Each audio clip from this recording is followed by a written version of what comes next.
We seem to have a problem this season. This problem has not been noticed by too much of the player base, simply because of how simple the early level Mythic Plus keys have been at the start of this season. Many players consider reaching plus 20 as a good goal, as a good target for their Mythic Plus progression, and this season, of course, getting to clear a plus 20 has been the easiest it has been in this expansion. However, as players continue to rise up in the key level difficulty, 22, 23, 24, there is a problem that has become more and more noticeable as we keep going deeper into this season, which is the current difference between Fortified Weeks and Tyrannical Weeks. Because the problem we have at the moment, especially with the older, the rustier, the more ancient dungeons being part of this pool of Mythic Plus, the problem is that many of these dungeons have certain sets of mechanics which enter quite quickly one-shot territory. That's been the problem this season, as players start noticing that by the time they enter plus 23 and then 24 and then definitely once they get to plus 25, many of these mechanics start feeling a little bit more unfair than what they should be, because they have very little reaction time and or very little way of actually dealing with the mechanic. For example, what's the difference between the Jagged Nettles of the Triad boss in Waycrest Manor versus something like Corrosion or something like Flame Shock from Dawn of the Infinites or from Through the Tides? The difference is that in the case of Jagged Nettles, it's a 2-second cast.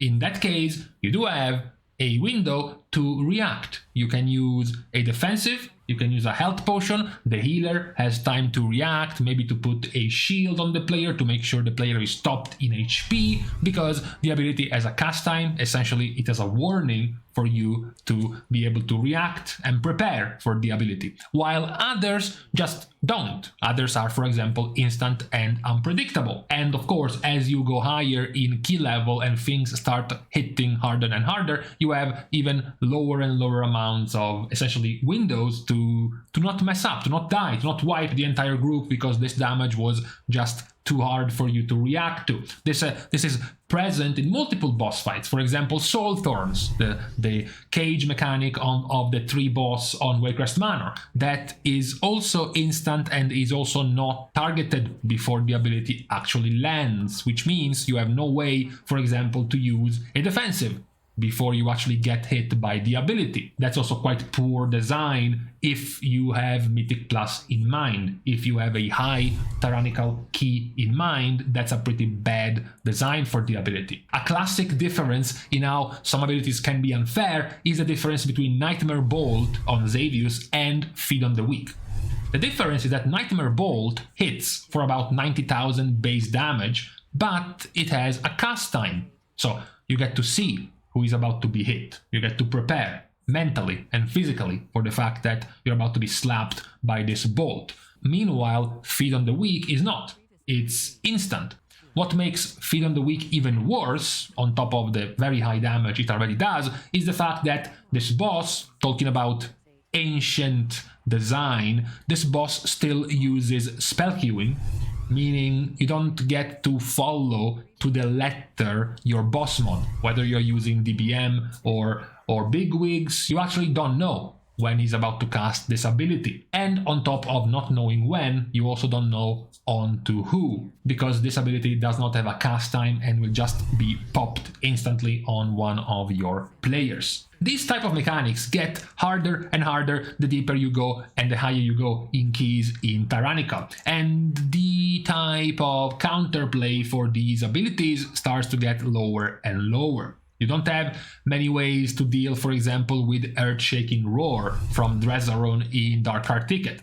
Whenever this Drake boss does his roar, remember that if we take a plus 25 Tyrannical as a general benchmark for damage, it's roughly 9 times more damage than what the tooltip suggests.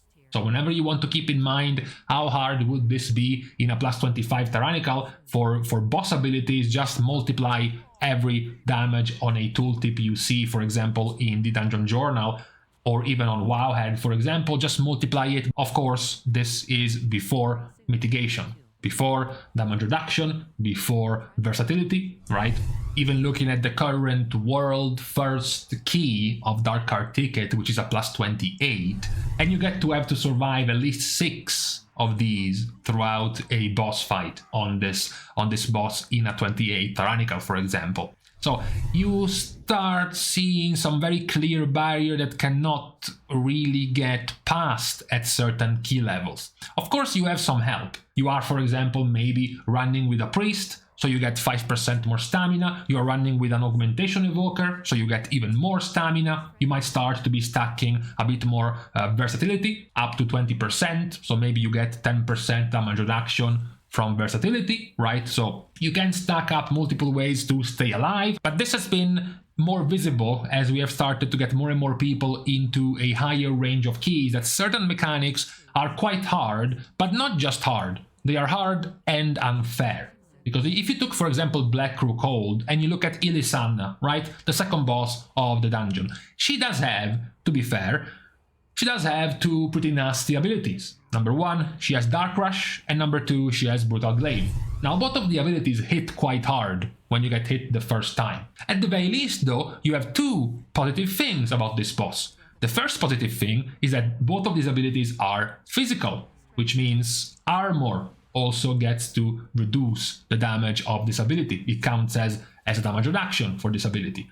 Number 2, you also have the positive that both of these abilities are targeted. They have a wind-up time. You know, for the Dark Rush, you have about 5 or more seconds to prepare yourself for the ability to hit you, and then for Brutal Glaive, you have a 2-second cast time to realize you're about to be hit by this mechanic. So, despite both of these abilities being quite nasty to go through, you can still manage. You are still given the tools by Blizzard in terms of reaction time, in terms of ways to prepare for these abilities. Meanwhile, if you go further and past this boss, still in Black Crew Cold, you start having something a bit more nasty, like the last boss, Latosius, in phase 1, where he starts randomly casting Shadow Bolts. Now, this is one of the highest single target damage dealing abilities in Mythic Plus right now. The base damage is 107,000, which is basically the highest single target hit you can get right now in this season. What's even worse is that these will be cast in about 3 to 4 seconds, one after the other in quick succession, which means if one player gets targeted twice by this mechanic in a row, unless you have a Giga Healer who somehow managed to fill 800,000 worth of health on a single player in 4 seconds, that player will very likely die. What's even worse, though, is that this is also another one of those mechanics that doesn't tell you when it's coming and to who. You can have some weak auras, you know, trying to make up when the ability is actually coming, but you still cannot tell who is being hit by this ability. So you don't even have time, or rather preparation, to be able to use a defensive for yourself. Maybe use a health potion if you are at 70% HP and the next Shadow Bolt is about to come. You can't. You can never tell when and if this ability is going to land on you, for example. All of these things are not particularly dangerous right now in a plus 20 or 21 or 22, even 23, but they eventually will start to become that. They're also not that dangerous right now because we are in a fortified week. Although players are noticing the issues of fortified with certain trash mechanics becoming even more dangerous, but for this season, what seems to be the much bigger issue is not nearly as much fortified and the damage done by the trash, but more so the damage done by the bosses. Even something that is newer, because up to this point, we have been blaming mechanics from Black Crew Cold, mechanics from Dark Card Ticket. We are talking about things that were developed 8 or so years ago. But even something like Dawn of the Infinites, which was developed this expansion, for example, Dividing Strike, the AoE damage, the split damage on the first boss, on tier, on the first boss, that you have to soak The base damage is 550,000, split amongst 5 players, which means per player it's 110,000. So it's quite a lot of damage, it's over 900,000 base damage per player on that ability as well.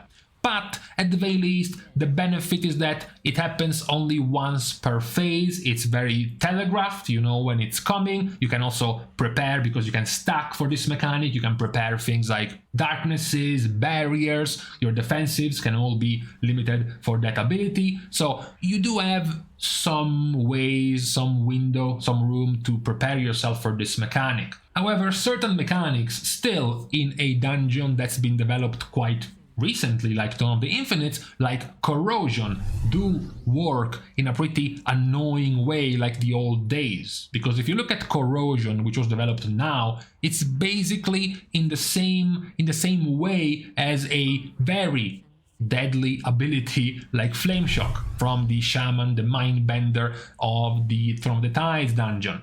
Both abilities are instant, both abilities do base damage, and both abilities have a dot left behind.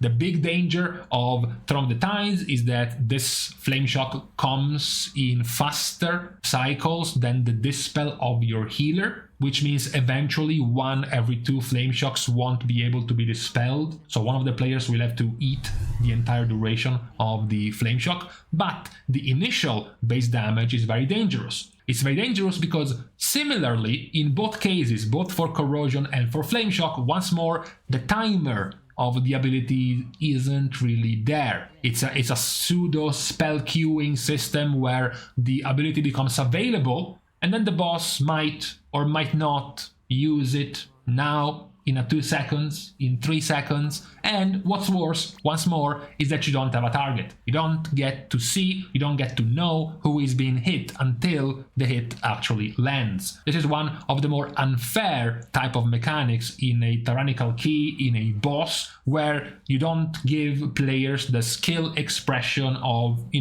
knowing which mechanics are dangerous, knowing you have to do something for that mechanic, so knowing you want to use a defensive, you want to use an immunity, damage reduction, you want to use a health potion to make sure you're at full HP when the ability comes. All of these things become impossible to do if you can't even tell when the ability is hitting you. And that's exactly how an ability, even from a dungeon developed recently like Dawn of the Infinites and like this mechanic Corrosion, it's quite an unfair way of demanding, of expecting players to stay alive with these type of mechanics. I'm not gonna harp too much on RNG because, certain mechanics are RNG completely, like for example Cinderbolt Storm from the Archmage Soul in Everbloom.